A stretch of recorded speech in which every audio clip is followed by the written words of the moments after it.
The tank destroyer is on fire. He's standing on top of it. January 26th, 1945. Holtzwihr, France. Temperature 12 degrees below freezing. Audie Murphy, 20 years old, 5 feet 5 inches tall, 112 pounds, is alone on top of a burning M10 tank destroyer, using its .50 caliber machine gun to hold off an entire German infantry company, backed by half a dozen tanks, and he has been doing this for over an hour. Behind him, his entire unit is gone, dead, wounded, or ordered to fall back. The radio crackle of new orders, retreat, regroup, came too late and too contradictory for a man already waist-deep inside the killing ground. The 15th Infantry Regiment, 3rd Infantry Division, sent a platoon into this frozen tree line. What came back was a signal of broken contact and scattered dead. What stayed was him. 250 German soldiers from the 2nd SS Panzer Division, Das Reich, have this field locked in a perfect interlocking web of fire. They have held this ground for 3 weeks. They held it when the 157th Infantry came against them. They held it when the French 2nd Armored probed their flank. Their commander, Hauptmann Werner Düring, is a decorated Eastern Front veteran who has never abandoned a position he was ordered to hold. His men are not conscripts. They are hardened, experienced, and calm. The kind of soldiers who check their ammunition counts before a firefight, not during one. They had a plan for this American assault. A beautiful, vicious plan. They did not have a plan for Audie Murphy. The tank destroyer beneath him has been hit. Fuel is burning somewhere in the engine compartment. The armor beneath his boots is warm, then hot, then scalding. Any moment, 300 gallons of diesel and volatile propellant could detonate and turn him into a column of red smoke over the Alsatian plain. He does not get off. He swings the .50 caliber left, fires, swings right, fires again. How did a farm boy from Texas end up here, alone, burning, outnumbered 20-1, doing something that defied every tactical calculation of what one man can do against a fortified position defended by the best soldiers Germany had left? That answer begins, as most answers do, not on a battlefield, but in a cotton field in Hunt County, Texas, during the worst years of the Great Depression. Audie Leon Murphy was born June 20th, 1924, in a sharecropper shack near Kingston, Texas. He was the 7th of 12 children. The family did not own the land they worked. They rarely owned enough food. His father, Emmett Murphy, abandoned the family during Audie's childhood, leaving his mother, Josie Bell, to hold 12 children together on nothing but will and prayer. She died in 1941. Audie was 16. He had been hunting since he could hold a rifle. Not for sport, for dinner.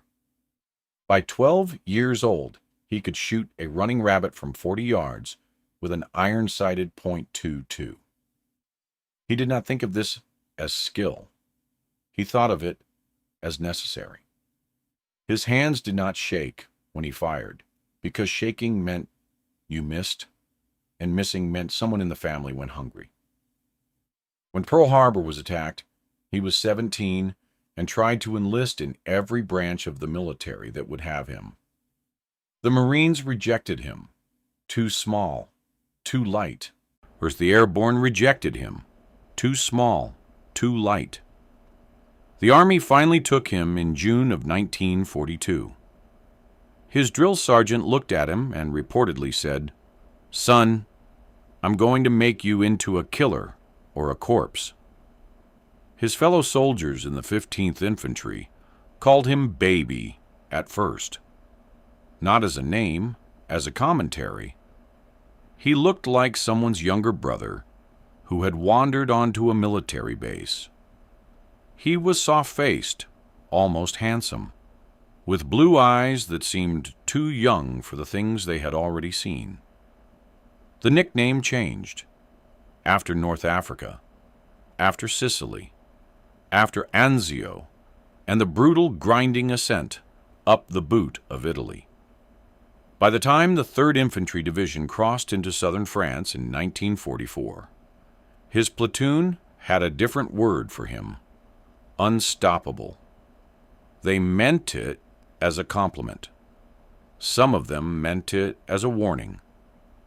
In his breast pocket, enfolded inside an oilcloth envelope to protect it from the wet, was a photograph. A woman back in Texas.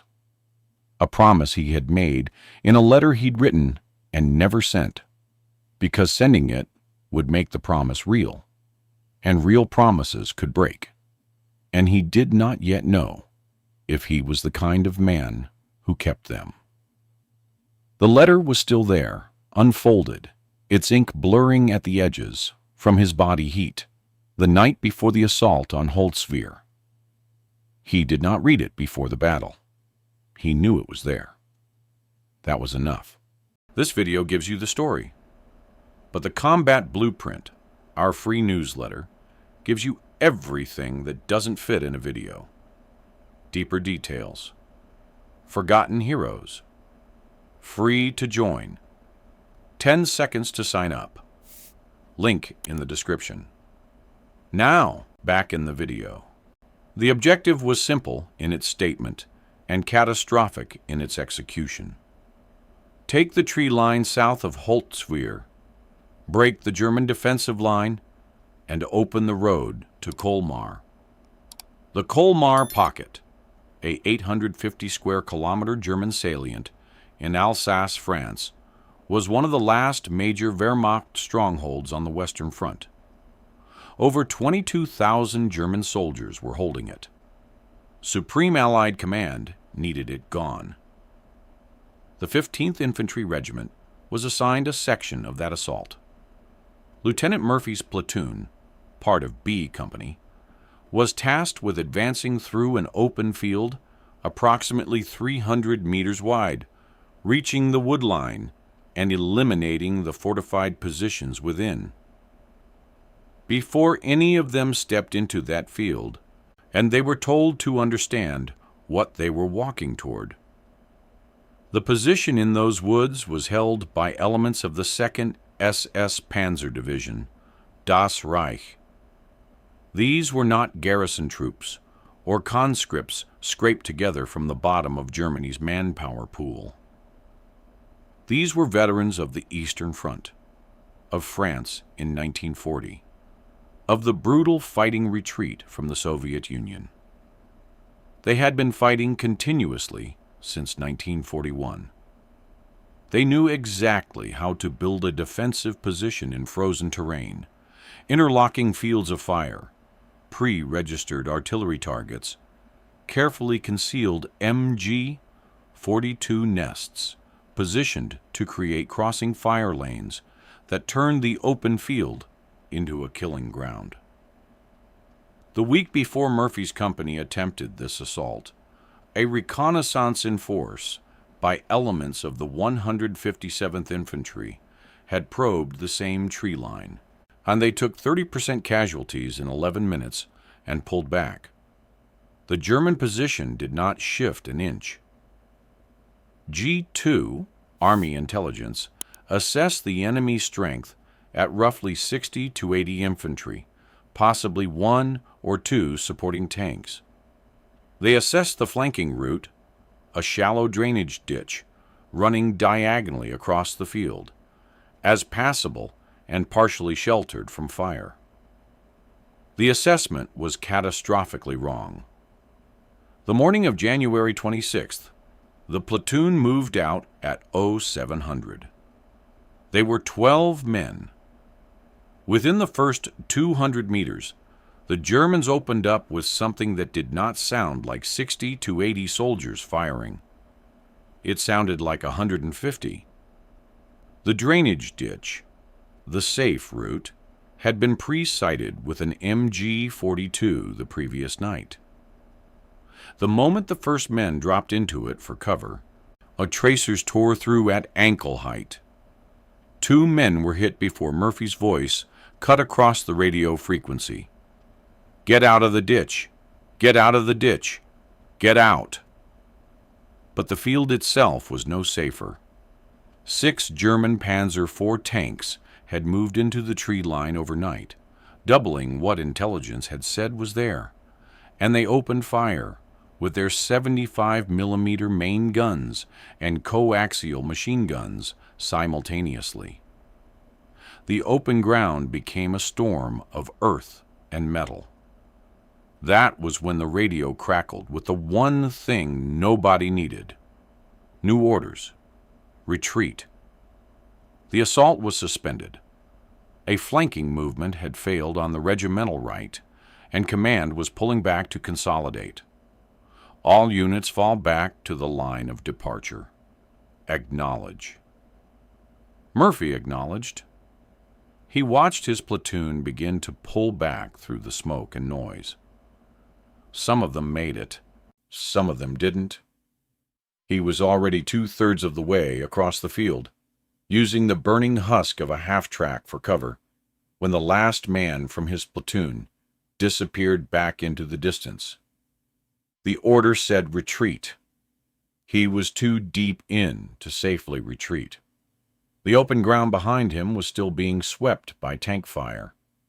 The only direction with any cover was forward, toward the tree line, toward 250 German soldiers who had just watched his entire unit dissolve. He had his M1 Garand, 3 8-round clips, his .45 caliber, M1911 with 1 magazine, no water, a piece of shrapnel in his left hip from the initial barrage that had punched through his wool trousers and lodged just above the bone, deep enough to feel, not deep enough to stop him. Not yet. He looked at the tree line. He looked at the open field behind him. He moved forward. He goes to ground in a frozen furrow 50 meters from the tree line. The cold is absolute. The kind that makes your fingers slow, your thoughts thick. He can hear the German tank engines idling, a low, mechanical heartbeat somewhere in the dark of the trees. The 2nd SS Panzer soldiers in that tree line are not panicking. They are not confused. Hauptmann Düring has positioned his men correctly. 3 MG-42 nests, at staggered distances, infantry in pairs between them. 2 Panzer IVs positioned hull down behind the wood line, with clear sight lines across the field. 2 more positioned to cover flanking approaches from either side. His command post is 60 meters back, connected to each position by field telephone. He is receiving regular reports. His men are reporting that the American assault has collapsed. They can see the survivors retreating across the field. What they can see is the one who did not retreat. Murphy watches. He counts muzzle flashes. He maps the gaps between firing positions the way a man who grew up hunting maps. The gaps between trees in a thicket, not consciously, not mathematically, but with the deep pattern recognition of someone who has spent his whole life reading terrain. He sees the angles. He sees the dead ground, the fold in the earth that a tank's sight line cannot reach. He sees the specific place where 2 overlapping fields of fire create a seam, narrow as a knife blade, that a single man moving fast and low might pass through. He also sees the abandoned M10 tank destroyer. It had been hit in the initial barrage. The crew bailed out before Murphy even crossed the field. It is parked at the tree line's edge, slightly listing, smoke drifting from a bent exhaust port.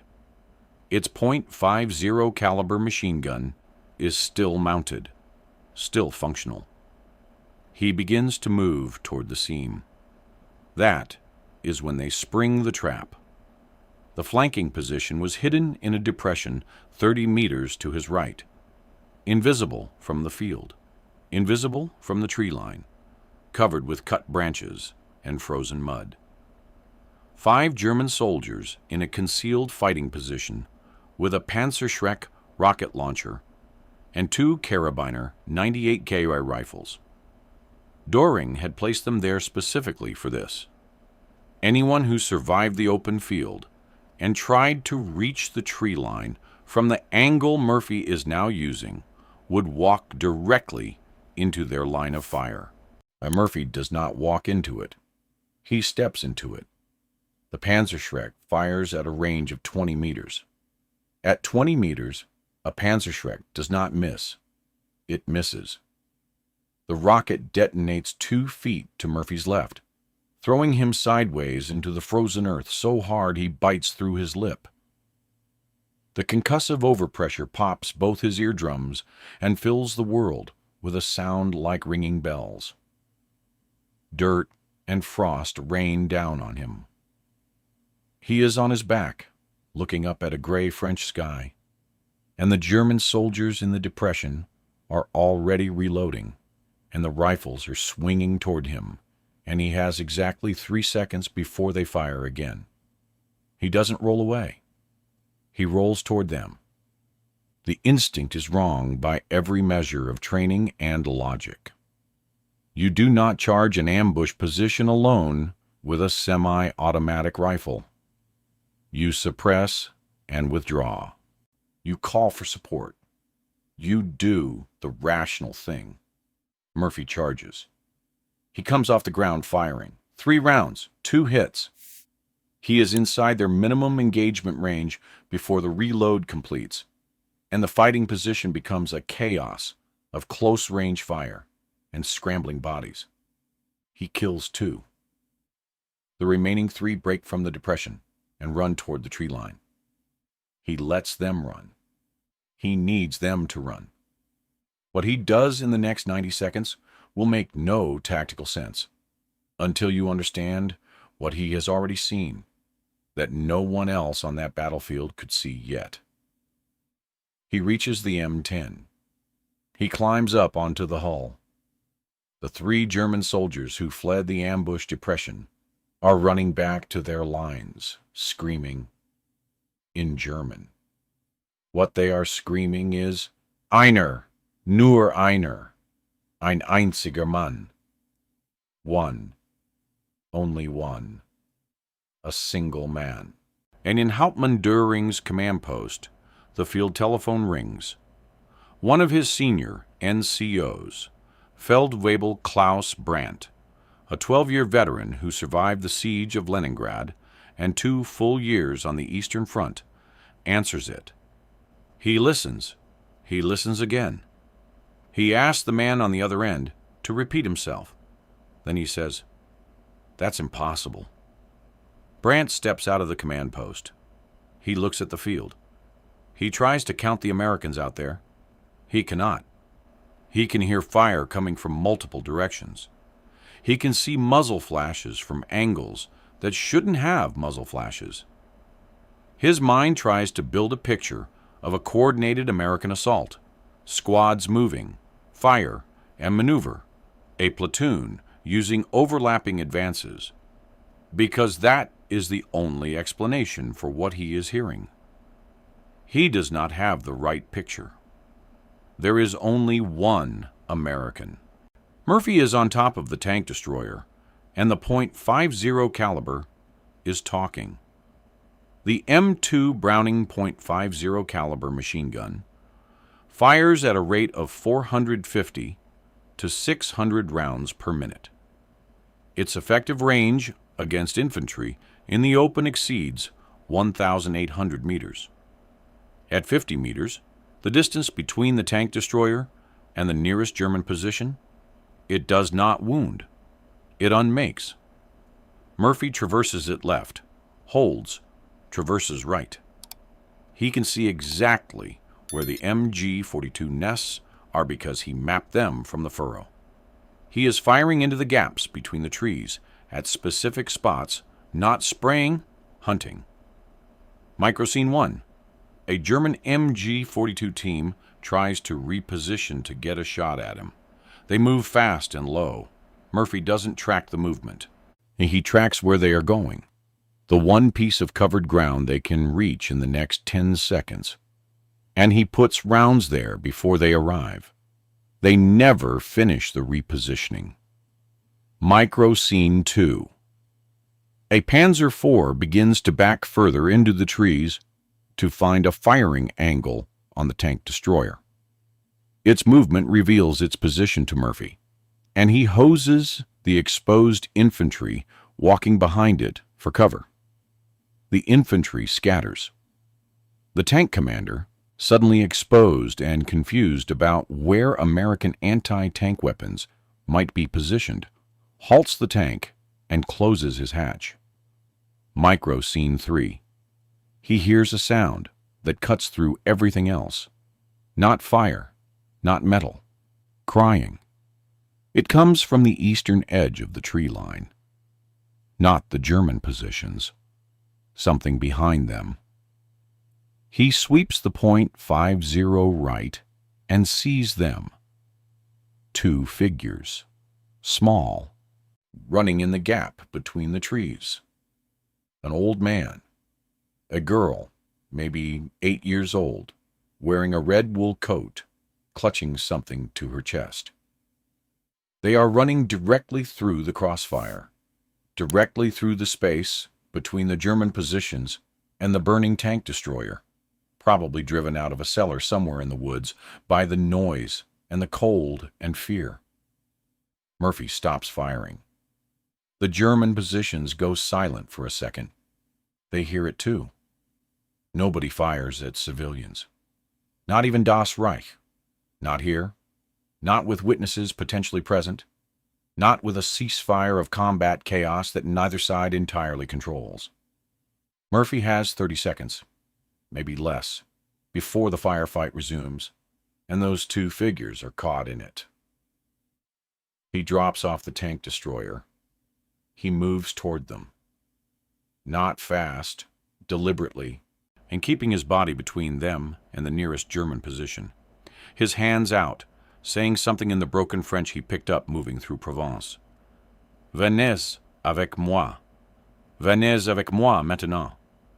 Come with me. Come with me now. The old man stops. The girl stops.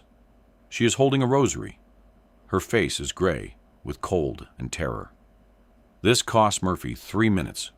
A wound, a rifle round clips his right thigh as the Germans reacquire his position, and his last full clip for the M1 Garand. He gets the two of them into the drainage ditch, puts himself over the lip of it for cover, and signals them towards the far end, away from the fighting, away from the tree line. He watches until they are out of sight. So then he climbs back up onto the burning tank destroyer with his .45 and 2 rounds left for the Garand, and does what should be impossible for any number of men, let alone one. He has known something since he was lying in that furrow, mapping the German positions. One of the Panzer IVs is positioned with its rear facing partially toward the drainage ditch. The rear armor of a Panzer IV is 20 millimeters, thinner than its front. He doesn't have anti-tank weapons. But the infantry clustered around that tank for cover doesn't know that, and infantry without their tank is just infantry. He does something that looks, from the outside, like madness. He begins calling out, in English, loudly. Specific things, range corrections, unit designations, as if relaying targeting information to artillery that does not exist. This is 1st Platoon. I have a Mark IV at grid reference November 7. Fire mission over. There is no artillery. There is no radio. There is nobody on the other end. But the German infantry clustered around that tank does not know that. The tank destroyer is getting hotter. He can feel it through his boots now. Not warmth, burning. The engine compartment fire has spread to something in the fuel system, and there is a sound, low and structural, coming up through the hull beneath him, that he recognizes the way you recognize a sound that means a thing is about to end. He has been fighting for 40 minutes, maybe 50. His right thigh is bleeding through his field dressing. The shrapnel in his left hip has worked itself a millimeter deeper with every movement and now lights up the whole left side of his body with a bright, specific pain that he has reduced to a background tone. A radio station he's learned to tune out. He has not had water since 0600. The cold is past cold. It is a physical weight pressing down on him from every direction, making his thoughts arrive a half-second slower than usual. He is nearly out of ammunition. 2 Garand rounds. 11 rounds in his .45. He calls the fake artillery coordinates again. His voice is steady. He learned long ago that steady voice is something you can perform, even when nothing behind it is steady at all. The thing beneath his boots creaks. He thinks very clearly, for the first time since this started, I might not make it off this vehicle. And then a different thought, uninvited, slides in behind it. They told you to retreat. The orders said retreat. If he had followed those orders the moment they came in, turned around, run back across the field with the rest of the platoon, he would be alive in a rear assembly area right now, cold and unhurt, waiting for the next briefing. The orders were legal. They were reasonable. Command didn't know how deep in he was. Command didn't know what he'd already seen. He presses his hand flat against the hull beneath him. The metal is too hot to hold his palm against. He looks at the tree line. Men are still moving in there. German voices, and the sound of them has changed. There was a quality in the first minutes of the firefight that he recognized from every engagement he'd survived. The tight, clipped, professional cadence of soldiers doing their jobs under fire. That cadence is gone now. What has replaced it is faster, higher, less organized. He knows that sound too. He reaches into his breast pocket, past the field dressing, past the map, past the unfolded letter with its blurring ink. He does not take it out. He just feels the shape of it under his fingers. That thin rectangle of paper that means something specific, something that has no military value and every human value. Something that is waiting for him to finish this so he can do what the letter requires. He swings the .50 caliber back toward the tree line. Not because he is certain he will survive, but because the civilians are in the ditch, because the position is uncaptured, because retreating now means doing this again tomorrow, with different men dying in that open field, because the letter is still there. Short sentences keep moving. He calls the fake artillery one more time. Adjust fire, drop 50. Fire for effect. And this is the moment the puzzle clicks. He was never calling for artillery. He was calling the German tank commanders out of their vehicles. Tank commanders, specifically Panzer IV commanders operating in dense tree line cover, have a reflex burned into them from years of Eastern Front experience. When you hear American forward observers coordinating artillery on your position, you move. You move immediately, because artillery doesn't miss at confirmed coordinates. The two tanks he hasn't engaged begin to back up, deeper into the trees. Away from the coordinates, he's been feeding into the void, and the infantry goes with them, clustering behind the retreating armor by instinct, abandoning the forward positions they've been holding for 30 minutes. Murphy drops off the tank destroyer 30 seconds before the fuel ignites. The explosion behind him is large enough that it lights up the gray afternoon sky and throws him forward into the mud. He rolls. He's up. He's moving. Into the tree line. The German forward positions are suddenly thin. The soldiers who should be holding them are pulling back with the tanks, or lying in the cold, or somewhere in that noise chaos that used to be an organized defense. Hauptmann Düring's field telephone is ringing with contradictory reports. One position says they are under attack from the south. Another says the American is in the tree line from the east. Another says he is calling in artillery and to abandon the forward line. Feldwebel Klaus Brandt grabs a man, Schütze Ernst Kellner, 22 years old, 3 months on the Western Front, by the collar and tells him to hold his position. Kellner looks at him. Kellner's rifle is shaking, not from cold. Wie viele sind da draußen? Brandt demands. How many are out there? Kellner opens his mouth, closes it. Einer, he finally says. 1. Brandt does not believe him.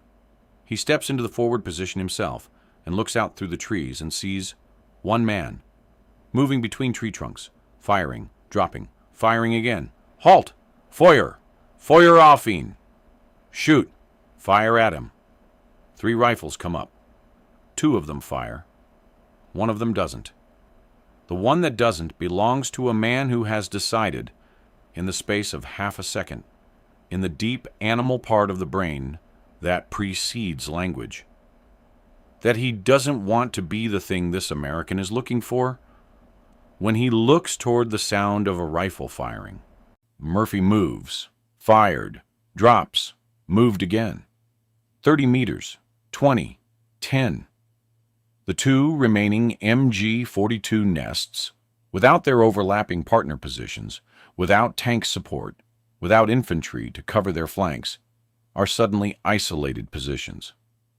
He takes the first one from its blind side with 2 Garand rounds and his last full magazine in the 45. He takes the second with the 45 alone. Firing and moving, firing and moving. The way a man moves when he has committed entirely to forward, and there is no geometry left in his body for backward. The German defense does not collapse like a structure falling. It comes apart like a formation of birds when something passes through it, each piece scattering in its own direction, with no coordination, no center. Commander Düring transmits a withdrawal order at 15:47 hours. By that point, it is less an order than a confirmation of what is already happening. Men are moving back through the trees in 1s and 2s. The fighting positions are empty. The last German soldier to leave the forward tree line is Feldwebel Brandt. He backs out of the position slowly, rifle up, watching the American who is now standing in the center of what was, 2 hours ago, an impregnable fortified position held by 250 soldiers and 6 tanks. Murphy stands in the tree line. His breathing is loud in his own ears. The silence that follows the last shot is enormous and specific, different from all the noise that preceded it. 1 sentence of silence. Let it breathe. Then he sits down in the frozen mud and presses his hands flat against the earth to make them stop shaking. The first American soldiers to enter the tree line found 1 man. He was sitting on a tree stump, his right thigh field dressed and bleeding through, his left hip bandaged with torn uniform fabric. His M1 Garand was propped against the stump next to him with 2 rounds remaining. His M1911 had 1 round in the chamber. He was eating a piece of hard tack he'd had in his jacket pocket since morning, and he looked up when the relief element arrived without particularly changing his expression.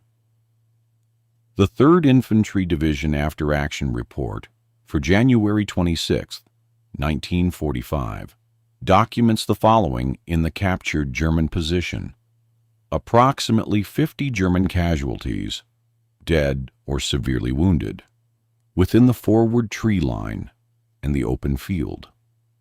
6 abandoned or destroyed armored vehicles. 3 functional MG-42 nests cleared, and the position that had repulsed 2 previous American and French attempts at capture, at a cost of significant Allied casualties over multiple days, had been taken by 1 man in approximately 2 hours. Captain Wiley, commanding B Company, wrote in his report, "Lieutenant Murphy's actions on January 26th were so far outside the parameters of anything my company has done in this war that I have no adequate language to describe them.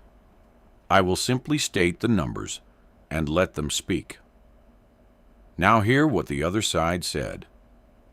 In the days following the engagement, as elements of the 3rd Infantry Division secured the Colmar pocket and processed German prisoners, interrogators from the 3rd Division's G2 section interviewed surviving soldiers from the German positions at Holtzwihr.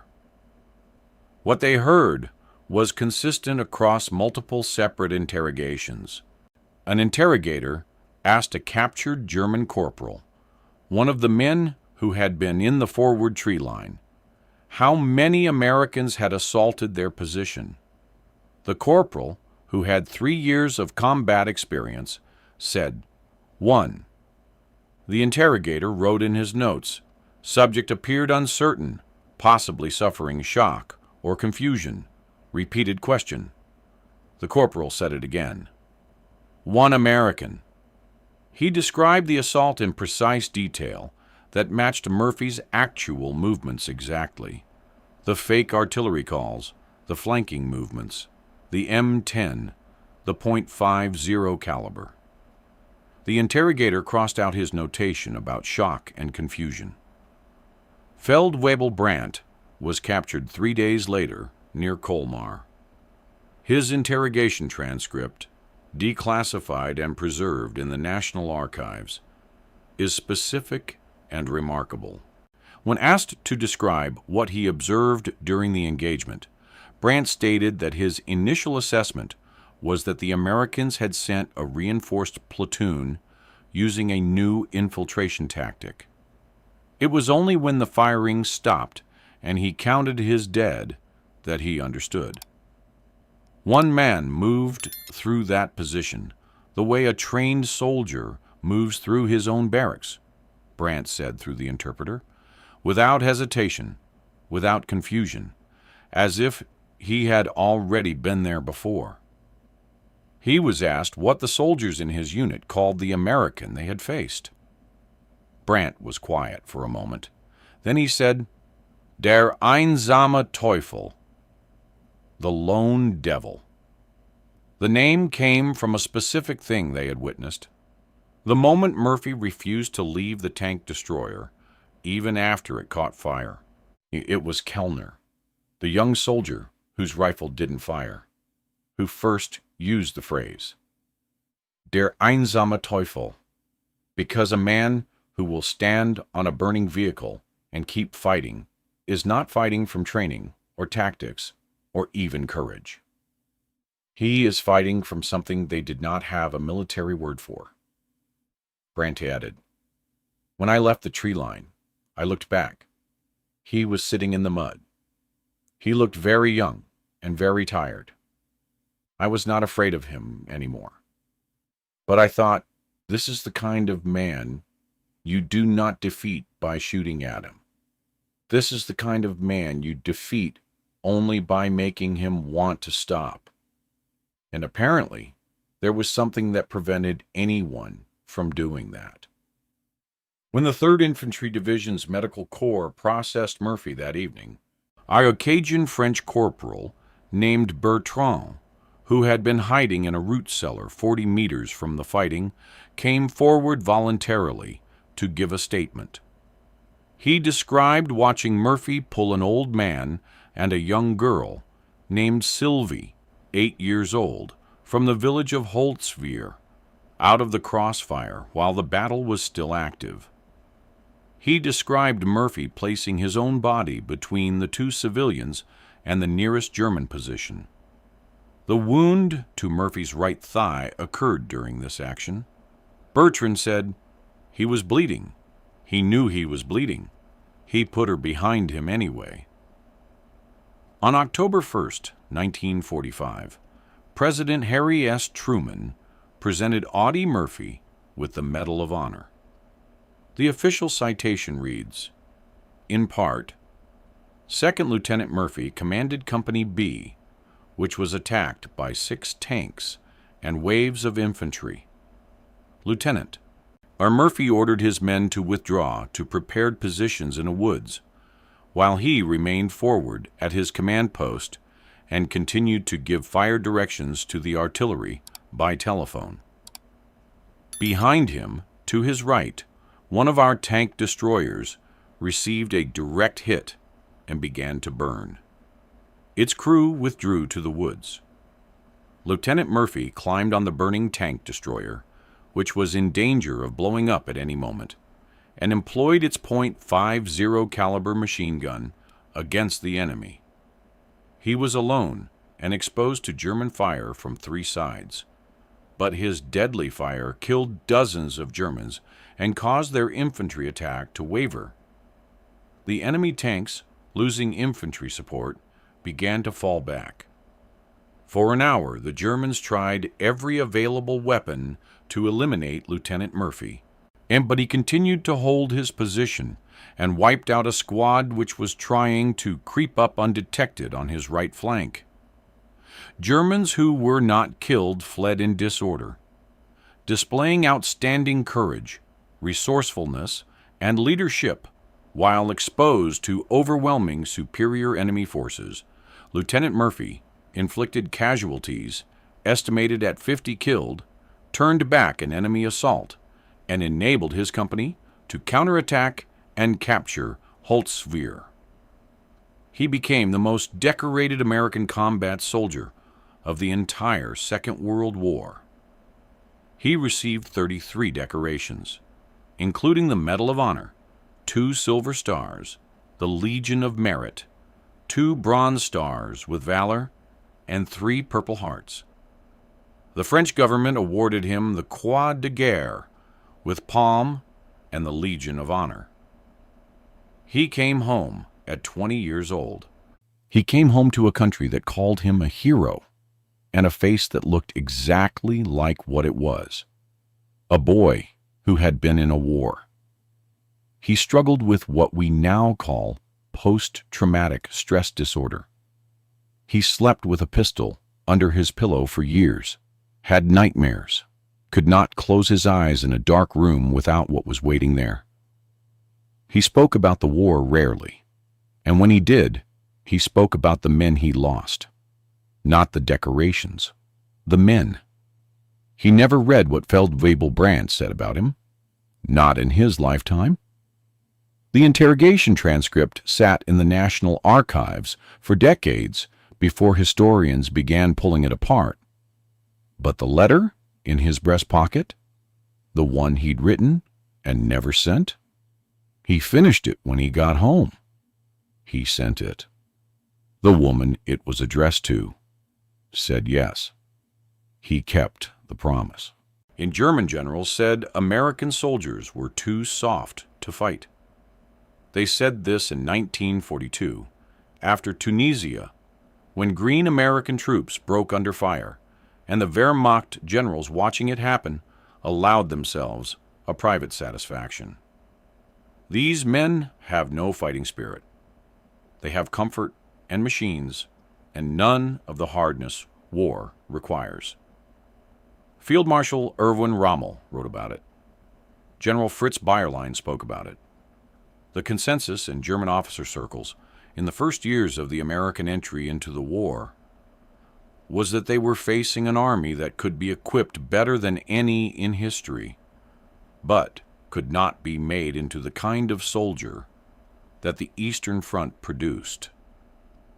They were measuring the wrong thing. They were measuring hardness. On what they encountered at Holtzwihr, what they encountered across 100 fields and hills and beaches and ridgelines from Kasserine to Okinawa, was not hardness. Hardness is what you develop when there is no other option. It is defensive. It calcifies. What Audie Murphy carried into that field on January 26, 1945, was something different.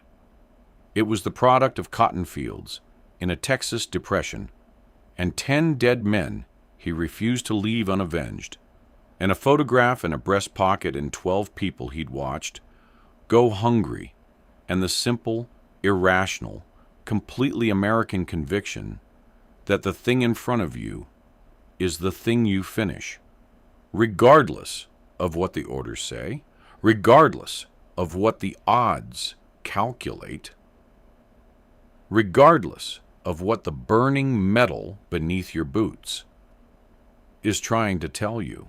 And the German generals were right about one thing. They had never seen anything like it. For anyone who has worn a uniform, who has stood in a position where everything went wrong simultaneously, and the order came to fall back, and you looked at what was behind you and what was in front of you, and made a calculation that had nothing to do with numbers. You already know what this feels like. You've carried it. You know the weight of the unfinished thing. You know what it means to decide.